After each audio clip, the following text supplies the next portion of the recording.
Oh, wow, sighed Mum. Forget this pile of junk, cried Gamble, pointing his bony finger. We're staying in that. Dad and I were the first ones outside because Mum nipped into the Caravan loo to check her hair.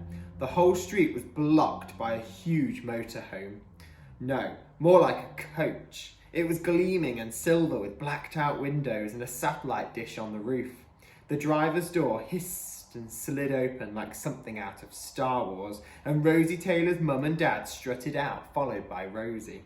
Then I gasped, because after Rosie, out stepped Vanya, my so-called best friend. What are you doing here? I said. Vanya bit her lip nervously. I can explain. I felt like I'd been kicked in the guts. What about this karate competition she was talking about? Yeah, about that, her voice tailed off. This was awful. She was meant to be my friend, and she's always hated Rosie as much as I do. But now she was going on holiday with her behind my back, or right in front of my face. And now I had to share a caravan with Gamble. You lied to me, I said. It's not what you think. Face it, interrupted Rosie. Vanya's fed up with hanging around with a little butt comb like you. What's a butt comb? I asked. Google it, said Rosie, linking arms with Vanya and leading her away. Or just look in the mirror. Vanya mouthed sorry at me over her shoulder, but it was too late. I felt totally crushed. Amazing motorhome, eh? Said Rosie's dad, slapping his hand on my dad's shoulder again. We call it Truckingham Palace. Dad forced a smile at the lame joke, and Mr. Taylor slapped him again.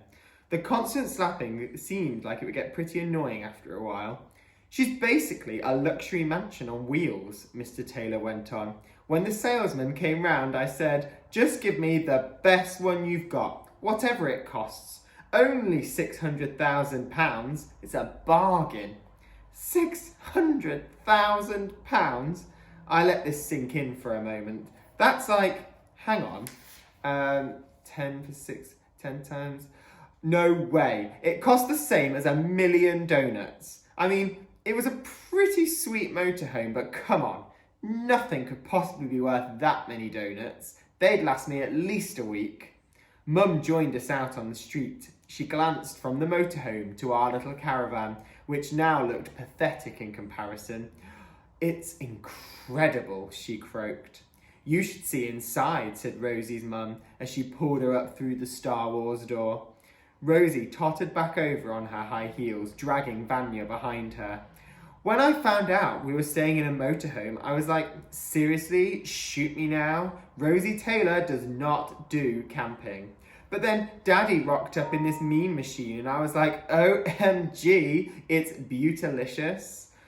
That Italian singer, Loretta Garbo, just has one just for driving from her bedroom to the kitchen, she carried on. Vanya was looking. Wow, this was like the most amazing thing she'd ever heard. I glared at her. Fascinating, I said. Vanya still wouldn't look at me. Check this out, said Rosie's dad, leading us to the other side. Open up, he commanded. At first I wondered who he was talking to, but then a door on the back of the coach rolled up to reveal a small garage. Inside the garage was a 4-seater open-top sports car. Seriously, there was a sports car inside the boot. My eyes nearly popped out of my skull. It rolls out so you can... An old woman on a mobility scooter was behind us in the middle of the street. You're blocking the road. I can't get past. Rosie's dad looked at her like she was a dead fish he'd found from behind the radiator. Tough luck, you miserable old biddy. I was here first. But I've got to get to the chemist. I've run out of tablets for my heart. You could move if, began Dad, but Rosie's dad spoke over him. No way, she can go back that way and down the dual carriageway. The dual carriageway, exclaimed Dad, but the cars do 70 along there. I'll be squished, said the old woman. Nonsense, scoffed Rosie's dad. You'll probably live. Probably, I said. I might not if I don't get to the chemist soon, she said. Better hurry up then, said Rosie's dad, who actually seemed annoyed with her. Survival of the fittest, chop chop. Mumbling under her breath, the old lady turned her scooter around. As she trundled away, she made an extremely rude hand signal behind Rosie's dad's back.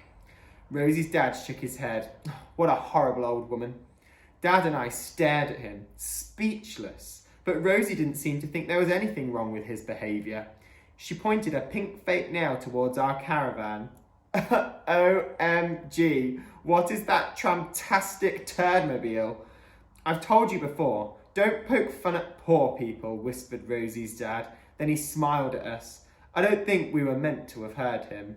It's really, well, cute.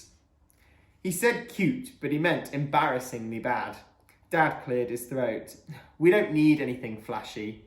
Mr. Taylor slapped Dad's arm yet again. Exactly! Only buy what you can afford. That's why I bought this beast, because I'm super rich. Ha ha ha! Rosie, her dad, and to my horror, Vanya all started laughing. Dad and I forced a smile. Only kidding, said Rosie's dad before stopping abruptly. Although, just so you know, I am totally loaded.